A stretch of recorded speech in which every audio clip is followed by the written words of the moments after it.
तो चलिए बच्चों, क्वेश्चन नंबर 34 पे आ जाते हैं सब लोग। Equity share capital, preference share capital, कोई खास एडजस्टमेंट तो है नहीं। तो यहाँ पे equity shares were issued on 31 मार्च। अब बच्चे बोलेंगे सर ऐसा क्यों दिया हुआ है? क्योंकि डिविडेंड कैलकुलेट करने की बात की गई है। तो dividend will be calculated 15% on rupees 4 lakh, which will come to 60,000 rupees. तो आप payment of interim dividend 60,000 financing activity में दिखा देंगे। एंड इशू ऑफ शेयर्स, आपने टी अकाउंट बनाया होगा जरूर, वहां पे आपको बाय बैंक मिला होगा 1,25,000। Correct. There after preference shares were redeemed on 31 March 2022 at a premium of 5%। बच्चे कहेंगे सर ये आगे क्यों लाइन लिखी है, premium was debited to statement of PL? Because अगर पूरा कैश फ्लो बनाने को आता तो आपने इसको पीएल में क्योंकि डेबिट किया तो profit must have gone down, तो आप ऑपरेटिंग एक्टिविटी में इसको ऐड बैक कर देते। खैर यहाँ पे आपको वो काम नहीं करना है, सिर्फ फाइनेंसिंग दिखाना है। तो आप प्रेफरेंस शेयर कैपिटल का जब अकाउंट बनाएंगे तो by balance brought down is 550, to balance carried down is 4 lakh. तो आप लिखेंगे यहाँ पे टू बैंक 1,50,000 का 5% क्या आ जाएगा 7,500। तो 157,500 टू बैंक में आएगा। एंड चिल्ड्रन बाय पीएल लिखेंगे आप 7,500। और रिडेम्पशन ऑफ प्रेफरेंस शेयर्स में ये वैल्यू माइनस हो जाएगी। डिबेंचर रिडेम्पशन रिजर्व, इसमें आपको कुछ करने की जरूरत नहीं है। 12% डिबेंचर 3 लाख से 4 लाख हो गया। डिबेंचर्स वर इशूड ऑन 31 मार्च, ऐसा क्यों बोल रहे हैं? So that interest can be calculated only on opening balance. 36,000 रुपए का पेमेंट ऑफ इंटरेस्ट माइनस हो जाएगा। एंड टी अकाउंट में आप लिखेंगे बाय बैंक 1 लाख, और फाइनेंसिंग एक्टिविटी में लिखेंगे इशू ऑफ डिबेंचर्स 1 लाख। आ जाएगा आंसर? आंसर मैच नहीं हो रहा है, चलिए आंसर वो मैच करा देते हैं अब। बच्चे कह रहे हैं आंसर मैच नहीं हो रहा, ये तो बहुत बेइज्जती की बात है भाई। इशू ऑफ शेयर 1,25,000 प्लस में आएगा। Payment of interim dividend 60,000 minus में। Redemption of preference shares 157,500 minus में। Thereafter issue of debentures 1 lakh plus में। And payment of interest 36,000 minus में। 28,500 आंसर आएगा। 28,500, और यहाँ पे कितना आ रहा है? 41,500। 13,000 का डिफरेंस आ रहा है, कोई टेंशन की बात नहीं है। डिविडेंड जब आपने इक्विटी शेयर्स पे दिया है तो ऑब्वियस सी बात है प्रेफरेंस पे भी आपको देना पड़ेगा। तो प्रेफरेंस शेयर्स पे डिविडेंड आएगा 10%, सो कॉल्ड 5,50,000 रुपए। कितने रुपए आ जाएगा ये? 55,000 रुपए। सर ऐसा क्यों किया आपने? आपने क्लोजिंग में क्यों नहीं निकाला? क्योंकि क्वेश्चन में लिखा है कि आपने रिडेम्पशन ईयर के एंड में किया है, मतलब साल भर आपके पास प्रेफरेंस शेयर्स का पैसा था, तो आपको उनको डिविडेंड देना पड़ेगा। हाँ, तो आंसर कितना आ रहा था हमारा? 13,500 ना। और 55,000 ये आ गया। आ तो गया 41,500। पहले आंसर आ रहा था 13,500। ठीक। नहीं, फ्रॉम नहीं होगा, वो यूज्ड इन है, वो गलत मिसप्रिंट हो गया होगा। It's used in. 83 कैसे आएगा यूज? चेक कर लो फिर से एक बार, एक बार फिर से चेक कर लो। 1,25,000 रुपए प्लस में आ जाएगा, दैट्स मैचिंग। ठीक है। फिर प्रेफरेंस शेयर्स का रिडेम्पशन 157 माइनस 500 माइनस में आ जाएगा। फिर उसके बाद पेमेंट ऑफ डिविडेंड 55,000 माइनस में आ जाएगा। फिर issue of debentures 1 lakh plus में आ जाएगा। और माइनस 36,000 आ जाएगा। 23,500 आ रहा है आंसर तो। -60,000, हाँ ठीक है। हाँ, 83,500 आएगा। ठीक है, आंसर मस्ट बी रॉन्ग। चलिए कोई टेंशन की बात नहीं है। टीएस ग्रेवाल सब कुछ भूल गए होंगे, कोई टेंशन की बात नहीं। मैच हो गया आंसर। कहते मैच नहीं हो रहा है, हमारे आंसर से मैच होना चाहिए। यहाँ जो लिखा है इससे कोई मतलब नहीं। नेक्स्ट, मशीनरी अकाउंट आप बनाएंगे। और मशीनरी अकाउंट में क्या लिखेंगे चेक करिए। To balance brought down 40,000, and by balance carried down it is 50,000। accumulated depreciation account, buy balance brought down is 10,000, and to balance carried down is 12,000. Machinery costing 10 was sold at a loss of 2, तो 2,000 rupees का ये machine हो गया। और कितने की थी ये? 10 की थी। अभी आप डेप्रीसिएशन इसका लिखना चाहते हैं। Depreciation on machinery charge during the year, तो यहाँ पे 6,000 आ जाएगा। 4,000 रुपी is depreciation on part sold. Is that clear? Is that clear? और 10 की इसकी कॉस्ट थी, 4,000 इस पे आज तक डेप्रीसिएशन हो चुका है, तो इसकी बुक वैल्यू कितनी हो गई? 6। It is sold at a loss of 2, मतलब 4,000 इसकी सेल वैल्यू हो गई। ये तीनों हमने सेल वाली मशीन को हटा दिया। तो इट इज 50 + 10 60, टू बैंक आ जाएगा 20,000 रुपए purchase of machine. Is that clear? Capital में 5,000 रुपए का डिफरेंस आ रहा है, and it is not told कि आपने कुछ इन्वेस्टमेंट किया है कि नहीं किया, तो आप इसे अज्यूम कर लेंगे as by bank, introduction of capital, okay. Thereafter bank loan 10,000 था और एंड में गायब हो गया, तो it is repayment of bank loan. तो फाइनेंसिंग एक्टिविटी में ये प्लस हो जाएगा और ये माइनस। इन्वेस्टिंग एक्टिविटी में this 4,000 will be added and 20 would be subtracted, that's it. और तो कुछ आएगा नहीं, मैच कर गया। 36, ये तो आसान क्वेश्चन है। सरप्लस दिया हुआ है आपका, ये है 2.5 लाख, ये है 10 लाख, तो 7.5 लाख रुपए is your net profit. Provision for tax, यहाँ पे टैक्स पेड दिया है, सब 75 ही है, तो कोई बात नहीं, 75,000 रुपए आप यहाँ पे ऐड कर लीजिए बस, और यहाँ पे कुछ यहाँ पे आएगा नहीं। तो NPBT एंड EOI इज 8,25,000। फिर आप एडजस्टमेंट फॉर में ऐड कर देंगे depreciation, loss on sale of asset, और कुछ तो नजर आ नहीं रहा है। मशीन का अकाउंट बना लीजिए एक्यूमुलेटेड डेप्रीसिएशन के साथ। तो मशीन अकाउंट में आप क्या लिखेंगे? Opening balances 21,25,000 and closing balances 23,30,000। और accumulated depreciation opening balance is 10,62,500 and closing balance is 11 lakh. 1 lakh की मशीन, इस पे डेप्रीसिएशन है 162,500, sold at a loss of 20, तो 20 का लॉस लिख लीजिए। Machine having book value of 1 lakh, ठीक है, बुक वैल्यू का मतलब ऑलरेडी इसमें डेप्रीसिएशन माइनस हो चुका है, तो आपको फिर से माइनस करने की जरूरत नहीं है। तो 80,000 में ये सेल हो गई। और यहाँ पे मैं नीचे लिख देता हूँ, जगह नहीं है, 162,500 डेप्रीसिएशन ऑन पार्ट सोल्ड। तो यहाँ पे आपको डेप्रीसिएशन मिल जाएगा, कितना आएगा depreciation as anybody calculated? 11 lakh plus 162,500 minus 10,62,500, 2 lakh रुपए डेप्रीसिएशन यहाँ पे प्लस हो जाएगा। लॉस कितना है? 20, तो ये हो जाएगा 220 and it would be 2,20,000 plus 8,25,000, 10,45,000 is operating profit before working capital changes. 11,50 से 13 लाख हो गया, तो आप माइनस कर देंगे ट्रेड रिसीवेबल एंड इन्वेंट्री का इंक्रीज, कितना है? 1,50,000। तो your cash generated would be, trade payables कहाँ गए? अच्छा ऊपर है क्या, सॉरी, ट्रेड पेबल्स बढ़ रहे हैं तो उन्हें हम ऐड कर देंगे। चलिए, ये कितना आ रहा था? 150 आ रहा था। ट्रेड पेबल्स बढ़ रहे हैं तो उन्हें ऐड कर दीजिए, हाउ मच? 275, that's it. चलिए, तो 10,50,000 में, सॉरी 45 में 150 माइनस किया और 275 ऐड कर दीजिए, 1170। This is your cash generated. इसमें से 75,000 रुपये टैक्स पेमेंट माइनस कर दीजिए, 1095 आ जाएगा net cash flow from operating activities. Investing कैसे निकालेंगे? बहुत सिंपल है भाई। इन्वेस्टिंग में ये जो 80,000 रुपी है ये प्लस कर देंगे, और फिर डेबिट साइड में टू बैंक आपका आएगा, कुछ क्या आएगा एक बार देख लीजिए। 23,30,000 प्लस 162,500 प्लस 1 लाख माइनस 21,25,000, 4,67,500 का परचेज है और 80,000 की सेल, तो 387,500 ये भी आ रहा है। समझ में आ गया? चलिए, इस सेट के क्वेश्चंस कुछ बेटर लग रहे हैं डीके गोयल साहब से, वो थोड़े घटिया टाइप दो कौड़ी के थे। जालको limited, equity share capital check कर लीजिए, 10 लाख से 12 लाख हो गया, तो it is issue 2 lakh rupees plus कर देंगे, डिबेंचर भी issue 1 lakh rupee plus, interest minus dividend minus. अच्छा, बोनस शेयर इशू किया है? नहीं बच्चों, ये गड़बड़ हो गया, ये कोर्स में तो नहीं है बट पढ़ लीजिए, काफी काम की चीज है। मैंने इसीलिए आपको कंपनी अकाउंट शेयर्स चैप्टर जब पढ़ाया था तो प्रीमियम यूटिलाइजेशन के कुछ रूल्स पढ़ाए थे, अगर लोगों को याद हो तो। और उन रूल्स में मैंने आपको जर्नल एंट्रीज भी लिखवाई थी और बताया था कि ये कैश फ्लो में काम आएगा। तो opening balance is 10 lakh and closing balance is 12 lakh. यहाँ पे लिखा है जालको लिमिटेड में बोनस शेयर इशू किया गया 5:1। इसका मतलब क्या होता है? इसका मतलब होता है those who are holding 5 shares will be getting 1 as free.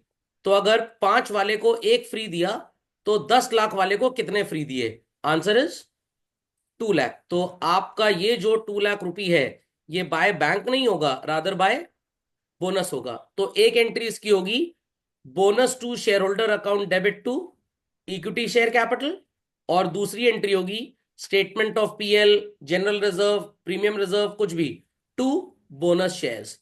तो ये पीएल में डेबिट होगा तो net profit must have gone down. Operating activity निकालने के लिए क्या करना पड़ेगा, प्लस। Is that clear? तो आपको एग्जाम में पूछा जा सकता है how bonus shares issued are treated in cash flow statement. तो बेवकूफ बच्चे लिख के आएंगे क्योंकि कैश का तो कोई लेन देन है ही नहीं, देयर इज नो ट्रीटमेंट, ऐसा नहीं है भाई। बोनस शेयर इशू करेंगे, अगर पीएल से लॉस राइट ऑफ हुआ है तो net profit must have gone down. Profit गिर गया, ऑपरेटिंग प्रॉफिट से नेट प्रॉफिट नीचे आ चुका है, ऊपर जाने के लिए क्या करेंगे, प्लस। तो आप लिखेंगे added under operating activity as a non cash item. हाँ, अगर यहाँ पे क्वेश्चन में प्रीमियम होता तो बाय डिफॉल्ट पहली प्रायोरिटी मानी जाती कि प्रीमियम से राइट ऑफ हुआ है, क्योंकि प्रीमियम का जिक्र नहीं है तो हमने पीएल मानना पड़ेगा। प्रीमियम से करते तो कोई कैश फ्लो में ट्रीटमेंट होता ही नहीं। हाँ, एक चीज और है, मान लीजिए बोनस शेयर 2 लाख का इशू हुआ और प्रीमियम कुल 85,000 है, तो 1.5 लाख रुपए का इफेक्ट कैश फ्लो में आ जाएगा। ओके, चलिए, तो यहाँ पे इशू नहीं लिखेंगे फिर आप। तो 1 लाख ये हो गया और 61 ये माइनस कर दीजिए तो आ गया 31,000। कुछ लोगों का आंसर शायद 231 आ रहा होगा अगर आपने बाय कैश लिखा है। तो मार्क दिस क्वेश्चन है सुपर इंपॉर्टेंट। वेरी इंपॉर्टेंट वाले तो हम कर ही रहे हैं, ये सुपर इंपॉर्टेंट है। और ये इक्विटी शेयर कैपिटल का टी बना लीजिए अगर आपने नहीं बनाया तो। Let's continue further. Question number 38 पे आ जाइए। इक्विटी शेयर कैपिटल कुछ देख लें, एडजस्टमेंट खास तो नहीं है? नहीं। चलो भाई, चलिए चेक करिए। यहाँ पे during the year debentures were issue, dividend on equity shares proposed 8% income tax, equity shares and preference shares were redeemed and preference, अच्छा इक्विटी शेयर इशूड है, सॉरी, 1 अप्रैल 21 को हुआ इशू। तो ध्यान दीजिएगा, आप जो 8% कैलकुलेट करेंगे वो इस वैल्यू पे कैलकुलेट करेंगे, दैट इज 1375 पे, क्योंकि हमने इशू ईयर के स्टार्ट में ही कर दिया। तो यहाँ पे पहले तो इशू आ जाएगा 1,50,000 का, if I am not wrong, 11,25 और 13 नहीं 2,50, सॉरी 2,50 प्लस कर देंगे। प्रेफरेंस शेयर 7,50 से 5 लाख हो गए तो 2.5 लाख रुपए का रिडेम्पशन माइनस हो जाएगा। जनरल रिजर्व में 75,000 रुपए आप ऑपरेटिंग एक्टिविटीज में एनपीबीटी में क्या कर देंगे, प्लस। और यहां पे आपका जो नेट प्रॉफिट होगा उसके लिए टी बना लेंगे, ज्यादा चौधरी बनने की जरूरत नहीं है। ओपनिंग बैलेंस 3.5 लाख का लॉस और क्लोजिंग बैलेंस 375 का प्रॉफिट। तो by PL your net profit would be 3,3,6 7,25,000 रुपए नेट प्रॉफिट आएगा। सिक्योरिटीज प्रीमियम ये जो इशू करेंगे आप, इसी में सिक्योरिटीज प्रीमियम को ऐड कर दीजिएगा, अलग से नहीं लिखना होता। प्रोविजन फॉर टैक्स, टैक्स का अकाउंट बना लीजिए। टैक्स के अकाउंट में आप ओपनिंग बैलेंस लिख देंगे 50,000 रुपए and closing balance is 1 lakh. 1,12,500 रुपए का प्रोविजन आपने बनाया तो 1,62 हो गया। 62,500 का पेमेंट, तो 62,500 आप कैश जेनरेटेड के नीचे माइनस कर देंगे। नॉन करंट लाइबिलिटी 8% डिबेंचर्स 375 से 6,25,000 हो गया तो इशू हो जाएगा। और 375 4 ये हो गया 2,02,75 आ जाएगा, if I am not wrong. और short term borrowings bank loan ये 1,25 से 1 लाख हो गया, 25,000 रुपए का रिडेम्पशन तो माइनस। ट्रेड पेबल्स 2.5 लाख से 5 लाख हो गए, इंक्रीज है तो 2.5 लाख रुपए प्लस कर देंगे। और ट्रेड रिसीवेबल एंड इन्वेंट्री 11.5 से 13 इंक्रीज है तो माइनस कर देंगे 1.5 लाख रुपये। कितना समझ में आ गया? 8% 1375 का कैलकुलेट कर लीजिएगा। डिबेंचर्स इशू किए गए हैं 1 अक्टूबर को, तो डिबेंचर 1 अक्टूबर को अगर इशू किए गए हैं तो इसका मतलब ये हुआ कि इस पे कैलकुलेट होगा 6 मंथ्स का इंटरेस्ट और इस पे कैलकुलेट होगा 6 मंथ्स का इंटरेस्ट। आधे साल आपके पास 3,75,000 के डिबेंचर्स थे और आधे साल 6,50,000 के थे, तो आधे आधे साल का इंटरेस्ट निकाल लेंगे। इंटरेस्ट निकाल के करेंगे क्या, ऑपरेटिंग में प्लस करेंगे और फाइनेंसिंग एक्टिविटी में माइनस। सेम आप बैंक लोन के साथ भी करेंगे। 6 महीने का इंटरेस्ट 1.25 लाख पे निकलेगा और 6 महीने का इंटरेस्ट 1 लाख पे निकलेगा। कोई क्वेरी यहां पे आ जाएगा आंसर? प्रेफरेंस शेयर्स यहां पे लिखा हुआ है equity shares were issued and preference shares were redeemed. तो प्रेफरेंस शेयर पे जो आप कैलकुलेट करेंगे अपना क्या कहते हैं डिविडेंड, वो 5 लाख पे कैलकुलेट करेंगे। क्यों? क्योंकि क्वेश्चन कह रहा है कि आपने प्रेफरेंस शेयर को 1 अप्रैल 2021 को स्टार्टिंग में ही रिडीम कर दिया, तो मतलब साल भर 5 लाख के प्रेफरेंस शेयर्स का ही बोझ आपके सिर पे था। नहीं तो ऐसा नहीं है, हम 5 लाख से ही करेंगे। ऑथर कभी कभी पकड़ा जाता होगा। Oh sorry, sorry I made a mistake sullen. हाँ हाँ हाँ। चलिए आदर्श जी गुमराह कर रहे थे, अमन जी ने बचा लिया। चलिए, नहीं नहीं, तो आप तो कह रहे थे कि आंसर उससे आ रहा है, तो आप मेरे को मोड़ करके उधर ले जाते हैं। चलिए कोई बात नहीं, सारी बातों को वापस लेते हैं। वो 2 दिन से क्लास नहीं लिए ना, तो फ्यूल अप नहीं हो पा रही है बॉडी। हाँ भाई, जो हम डिविडेंड कैलकुलेट करते हैं वो तो ओपनिंग बैलेंस पे कैलकुलेट करते हैं, क्लोजिंग से मतलब नहीं होता। बट सर इक्विटी में ऐसा क्यों कर रहे हैं? क्योंकि इक्विटी शेयर्स आपने इशू कब किए हैं? 1 अप्रैल को। Is that clear? किस पे किए हैं? 1 अप्रैल को।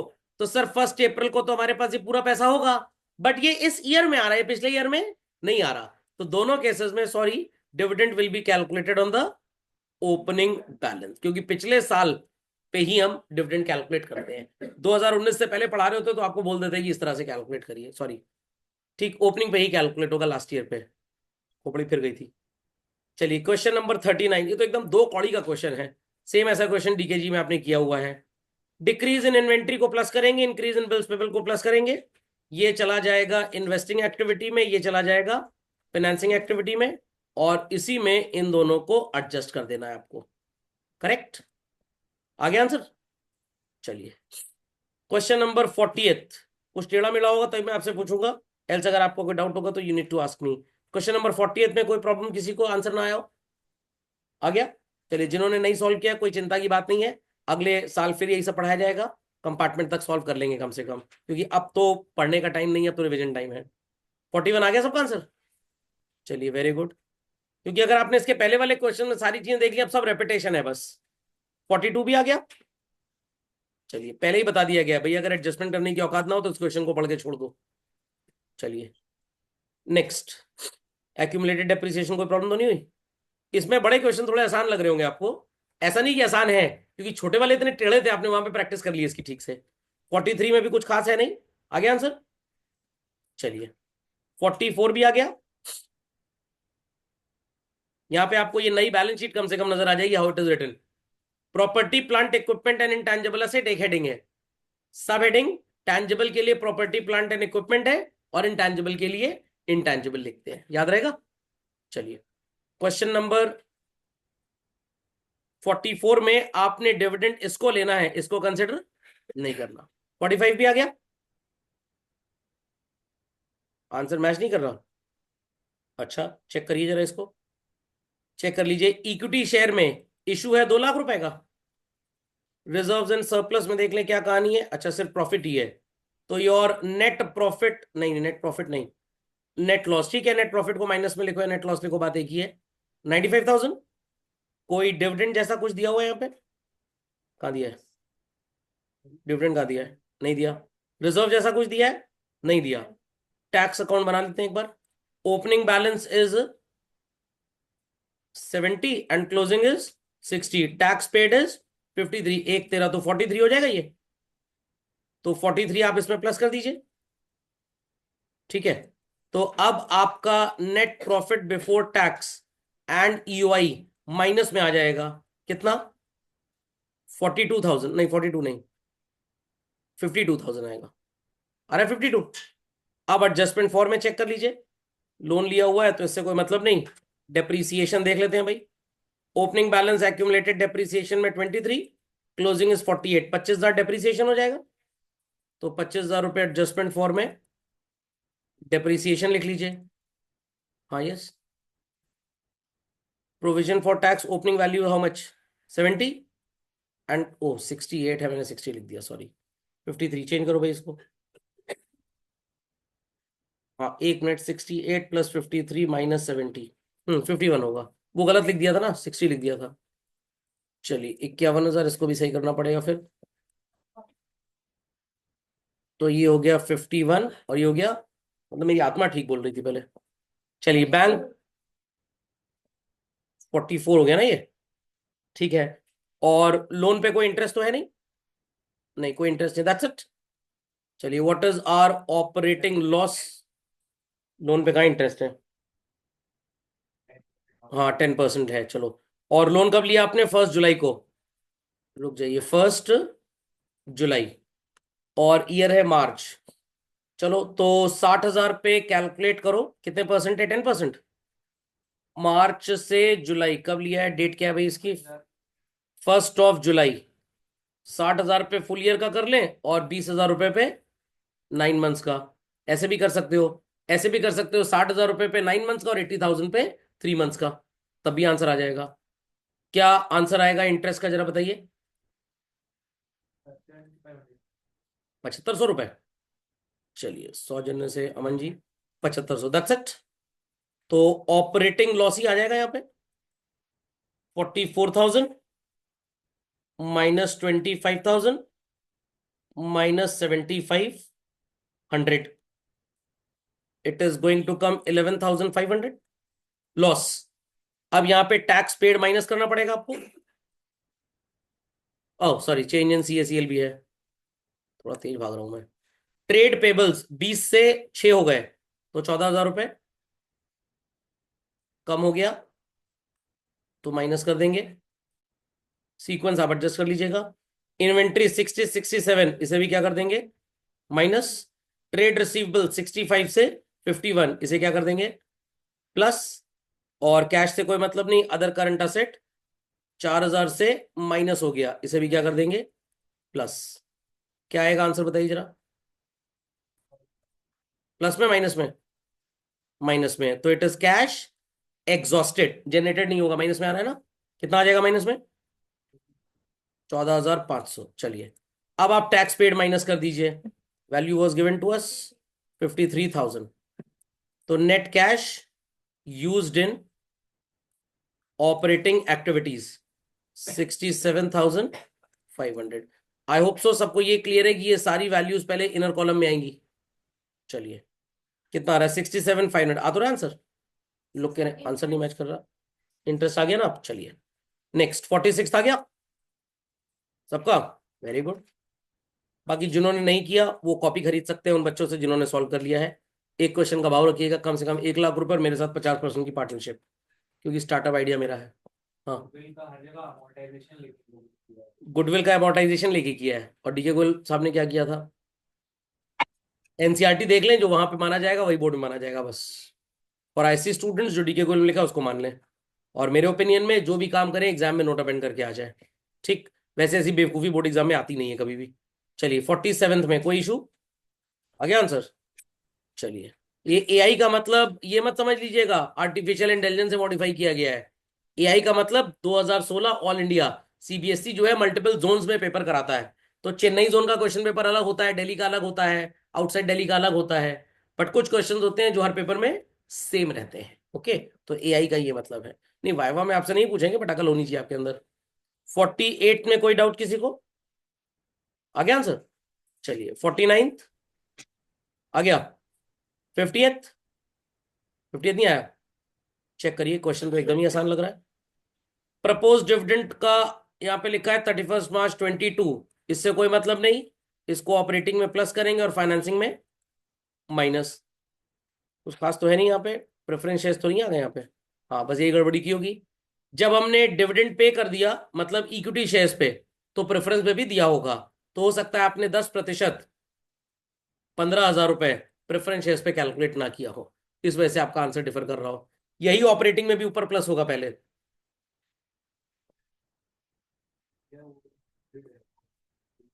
प्रपोज डिविडेंड एग्जाम में हिंट नहीं लिख के आएगा, समझ में आ गया। नहीं तो हमको ऐसा कुछ नहीं मानना, ये जो डिविडेंड होता है इक्विटी पे ही होता है, प्रेफरेंस पे नहीं होता। प्रेफरेंस शेयर का डिविडेंड प्रेफरेंस शेयर डिविडेंड के नाम पे लिख के आता है। गॉट इट क्लियर, तो ये बेवकूफ़ी नहीं करनी है बस, और तो कुछ है नहीं। ऑपरेटिंग आ गया आंसर इसका, ठीक है। इस वजह से अगर डिफर कर रहा है तो आपका आंसर सही है। इन्वेस्टिंग फाइनेंसिंग भी आ गया। कोई ऐसा तो नहीं जिसका ये भी ना आया हो, कैश एंड कैश इक्विवेलेंट कैसे लिखते हैं, ये वाला, ये तो पता है ना सबको। हाँ सर, यही नहीं आ रहा, बाकी सब आ गया है। चलिए, और कोई इशू इस क्वेश्चन में, चलो भाई 51st चेक कर लीजिए। 51st कुछ खास तो लग नहीं रहा, सब कुछ पुराना ही है। डिविडेंड 22 का 4 लाख, इससे कोई मतलब नहीं, हमको सिर्फ इससे मतलब है। न्यू डिबेंचर्स 2021 में इशू किए अक्टूबर में, मतलब ये हुआ कि अच्छा पूरा यही 4 लाख है, तो हाफ ईयर का इंटरेस्ट निकलेगा 20,000 रुपए, ठीक। ओपनिंग में कुछ था ही नहीं, आ गया इसका आंसर। चलिए 52 भी आ गया, 52 भी आ गया, ग्रेट। अच्छा, तो प्रोविजन फॉर टैक्स अकाउंट बनाई है। 53 में कोई प्रॉब्लम किसी को भाई? 53 में कोई प्रॉब्लम नहीं आ गया? यहाँ लिखा है non current investments were sold at a profit. Non current investment 5 lakh से 3 लाख हो गए, तो मतलब जो 2 लाख का चेंज है, यही 2 लाख के इन्वेस्टमेंट्स आपने प्रॉफिट में बेचे हैं। तो 2 PL आपने लिखा होगा 40,000, और बाय बैंक लिखा होगा 240 शायद, नॉन करंट इन्वेस्टमेंट का अकाउंट अगर आपने बनाया हो तो। Debentures were issued on 1 January.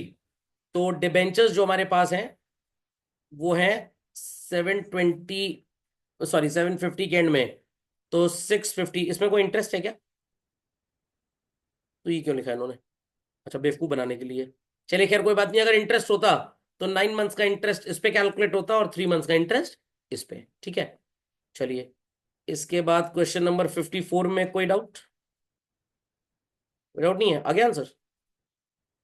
During debenture व इशूड ऑन 31 मार्च है, ये इंपॉर्टेंट है। 31 मार्च 22 को अगर आपने डिबेंचर इशू किए हैं, मतलब ईयर के एंड में, तो आपको इंटरेस्ट 2 लाख पे ही 20,000 रुपए कैलकुलेट करना है, ठीक है। चलिए, क्वेश्चन नंबर 55 में कुछ खास तो नजर आ नहीं रहा। ये देखिए यहाँ पे लिखा है ना, प्रीमियम रिटर्न ऑफ। तो इसको कैश फ्लो स्टेटमेंट से कोई भी लेना देना नहीं है। सिर्फ जब आप फाइनेंसिंग एक्टिविटी बनाएंगे तो आप इस प्रीमियम को क्या कर देंगे? माइनस कर देंगे, क्योंकि आपने पे किया तभी तो राइट ऑफ कर रहे हैं। तो इसका ऑपरेटिंग में कोई भी लेना देना नहीं होगा। ओके, चलिए, आपसे क्वेश्चन पूछ सकते हैं एमसीक्यू में, under what circumstances premium on redemption of preference shares shall not be effecting cash flow statement. तो आपका जवाब क्या होगा? When it is written off through securities premium, general reserve, और एनीथिंग अदर देन पीएल। तो बस competency based question यही होता है, 2-4 चैप्टर को एक साथ मिला के क्वेश्चन पूछ लो। अब तक 56 आ गया इसका आंसर, कोई प्रॉब्लम नहीं हुई? इक्विटी शेयर बहुत कुछ लिखा है इसके अंदर तो। फ्रेश इक्विटी शेयर, फ्रेश तो ऐसा लिखा है मलाई लाइक बात कर रहे हैं, अभी इससे लस्सी बना लीजिए। आ गया आंसर? चलिए, टर्म 1 का पेपर, चलिए खैर थोड़े से क्वेश्चन मैंने डाल दिए थे इसमें, समझिए सब लोग। चलिए भाई, इसी के साथ आपका 2025 के बोर्ड एग्जाम के लिए सिलेबस होता है पूरी तरह से समाप्त। धन्यवाद।